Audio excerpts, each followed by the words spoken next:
ఎట్లా మల్లారెడ్డి స్టేట్మెంట్గా చూస్తా. అది ఇచ్చింది మల్లారెడ్డి గారి స్టేట్మెంట్, మల్లారెడ్డి గారి స్టేట్మెంట్ లాగానే చూస్తా. గతంలో ఆయన ఏం మాట్లాడినా ఒకసారి సోషల్ మీడియాలో పెడుతురు, చూసుకోమని. ముఖ్యమంత్రిగా శాసనసభలో ఆనాటి పిసిసి అధ్యక్షుడు ఉత్తమ్ కుమార్ రెడ్డి గారిని ఏం మాట్లాడిండు, బయట ఏం మాట్లాడిండు, సభలలో ఏం మాట్లాడిండు ముఖ్యమంత్రిగా ఒక్కసారి చూడమన్నారు. అంతెందుకు నల్గొండలో సభలో ముఖ్యమంత్రిని పట్టుకొని ఎన్ని మాటలు అన్నాడు మీరు తీయండి.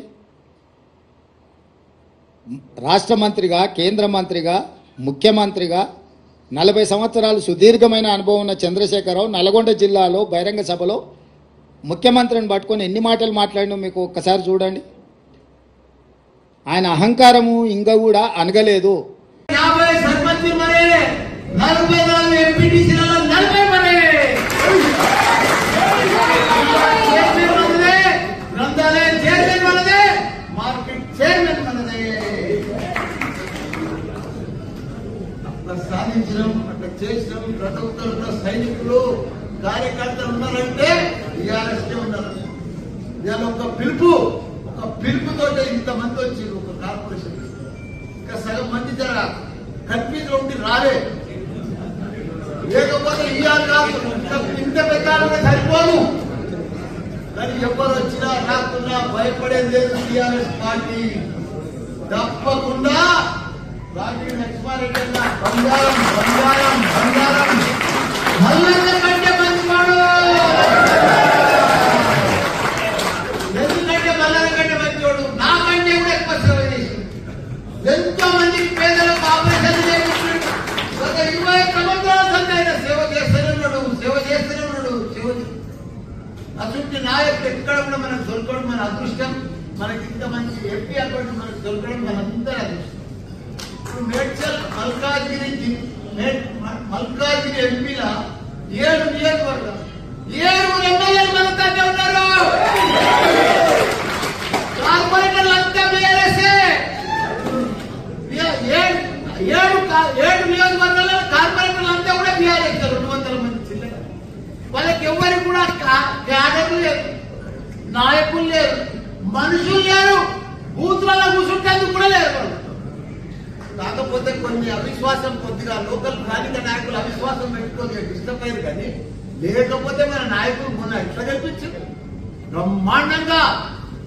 ఇప్పుడు కూడా అదే పద్ధతిలో కొద్దిగా డిస్టర్బ్ అయిన మాత్రం మాత్రమే మనం కూడా స్థానిక నాయకులను చూస్తున్నాం. ఇప్పుడు వాళ్ళు నాతో ఓడిపోయిన వాళ్ళు పోయి ఏదైనా మంచి పని చేస్తున్నా చేస్తలేదు. వాళ్ళ 3 నెలల్లో బట్టి వాళ్ళ దౌర్జన్యం చూసినాం. ఆయన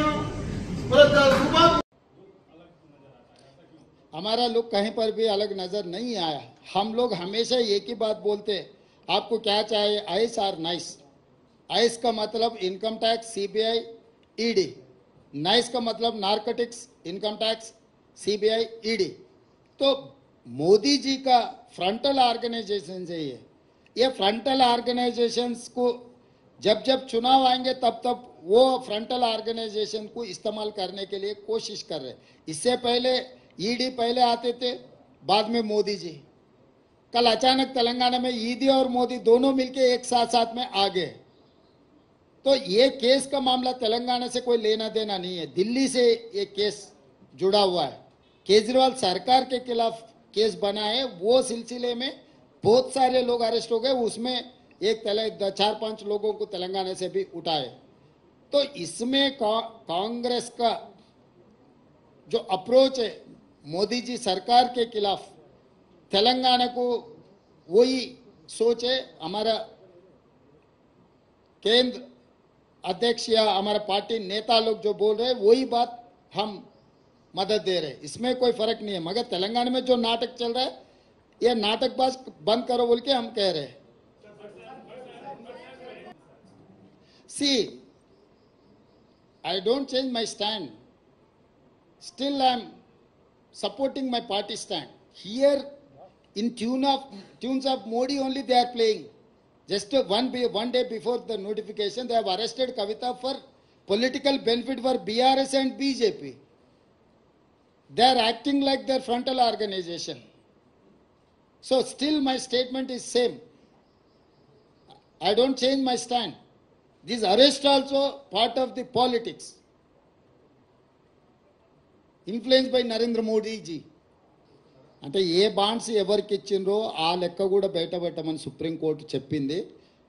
బాండ్స్ కొనుగోలు చేసిన సంస్థలు, నిధులు తీసుకున్న సంస్థలు ఉన్నాయి. కొనుగోలు చేసింది ఎవరు, ఏ సంస్థలకి బాండ్స్ ఇచ్చిందని తేలినప్పుడు నిర్దిష్టమైన ఆరోపణ చేయొచ్చు. ఆ వివరాలు లేకుండా మనం ఏది మాట్లాడినో గాల్లో మాట్లాడినట్టుగానే ఉంటుంది.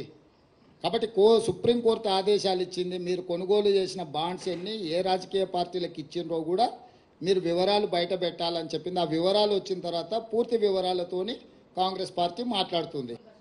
ఎస్, డెఫినెట్గా నేనే ప్రకటించిన రాబోయే పార్లమెంట్ ఎన్నికలు మేము రెఫరెండంగా భావిస్తున్నాం. మా పనితనాన్ని 100 రోజుల పరిపాలన దృష్టిలో పెట్టుకొని ప్రజల్ని ఓటేయమని మేము విజ్ఞప్తి చేస్తున్నాము. ప్రజలకు మేము స్పష్టంగా చెప్పినాము, మేము నిర్దిష్టమైన హామీలు ఇచ్చినాము, వాటిని తప్పకుండా అమలు చేస్తాము. మా పరిపాలనను కొలబద్దగా పెట్టుకొని మీరు ఓటేయండి అని చెప్తున్నాం. 10 ఏళ్ల మోడీ పరిపాలన, 10 ఏళ్ల కేసీఆర్ పరిపాలన, 100 రోజుల మా పరిపాలన మీ కళ్ళ ముందు ఉంది. ఈ మూడిటిని విశ్లేషించి మూడిటిని దృష్టిలో పెట్టుకొని ప్రజల్ని ఓటేయండి, ఇది మా ప్రభుత్వానికి రెఫరెండమే. నేను అనేది ఏంటంటే ఇది ఎన్నికల స్టంట్. చంద్రశేఖర్ రావే ఇంతవరకు ఖండించలేదు, ఇంతవరకు తను దీని పట్ల విధానం ప్రకటించలేదు. ఈ అరెస్టు పట్ల చంద్రశేఖరరావుకే ఈ విషయంలో విధానం లేదు, ప్రకటన లేదు. ప్రతిపక్షాలుగా మేము చెప్పేది ఒకటే, అవినీతి పరులు ఎవరున్నా శిక్షించాల్సిందే. కానీ ఆ ముసుగులో మీ రాజకీయ ప్రయోజనాల కోసం ఒకరోజు ఎన్నికల నోటిఫికేషన్ వచ్చే ముందు మొత్తం పెద్ద డ్రామాకు తెరలేపి ఒక పెద్ద డ్రామా కంపెనీని నడుపుతున్నట్టుగా అనిపిస్తుంది. చారి గారు తండ్రిగా కూతురుని అరెస్ట్ చేస్తుంటే రావాల్సిన బాధ్యత లేదా? ఎందుకు రాలేదు? మీరేం చెప్తారు? ఇక వాళ్ళని ఏం చేస్తాం చెప్పు. వాళ్ళ ఈ దేశానికి రాష్ట్రపతిని చేసింది దళితులను కాంగ్రెస్ పార్టీ, వివిధ రాష్ట్రాలలో ముఖ్యమంత్రులను చేసింది కాంగ్రెస్ పార్టీ, ఇక్కడ సిఎల్పి లీడర్గా దళితుని చేసింది కాంగ్రెస్ పార్టీ. ఇవన్నీ పక్కన పెడితే కాంగ్రెస్ పార్టీ అధ్యక్షుడు దళితుడు. సో మాకు దగ్గు నేర్పొద్దు. మోదీ గారికి ఏదైనా ఓట్లు వేయించుకోవాలన్న ఆలోచన ఉంటే ఏదైనా మాట్లాడమనుంది. బంగారు లక్ష్మణ్ కూతుర్ని అవమానించిండ్రు, జాతీయ అధ్యక్షుడిగా పనిచేసి బీజేపీ కుట్ర చేసి ₹1,00,000 లంచం కేసులో పార్టీ అధ్యక్షుడిని ఇరికిచ్చిండ్రు వాళ్ళే. అంటే ఒక దళితుడు వాళ్ళ పార్టీ అధ్యక్షుడు అయితే అతను 3 ఏళ్ల సమయాన్ని కూడా పూర్తి చేయనీయలే. ఇవాళ వారి కుటుంబాన్ని వీధికి వదిలేసిండ్రు, బంగారు లక్ష్మణ్ గారి కుటుంబాన్ని. ఈ విషయాలన్నీ కూడా మోడీ గారు దృష్టిలో పెట్టుకొని వాటిని కూడా ప్రస్తావిస్తే బాగుంటుంది. టికెట్ కాదు, గౌరవం అన్న నేను. గౌరవం వేరు, టికెట్ వేరు. టికెట్లు పరిస్థితులు పరిణామాలను బట్టి టికెట్లు ఇస్తారు, టికెట్లకు కొలబద్దలేదు. గౌరవం గురించి మాట్లాడుతున్నాం. ఆ కుటుంబానికి జరిగిన అవమానం వాళ్ళ కూతురే వచ్చి ఏం చెప్పిందో నాకు తెలుసు, నేను ఇక్కడ ప్రస్తావించదలుచుకోలేదు. తప్పకుండా బంగారు లక్ష్మణ్ గారు ఒక దళిత నాయకుడు, ఈ ప్రాంతం నుంచి జాతీయ స్థాయికి ఎదిగిన నాయకుడు. వాళ్ళ కుటుంబానికి గౌరవం ఉండాలని మేము కోరుకుంటున్నాము, గౌరవం ఇవ్వాలని కూడా మేము కోరుకుంటున్నాము.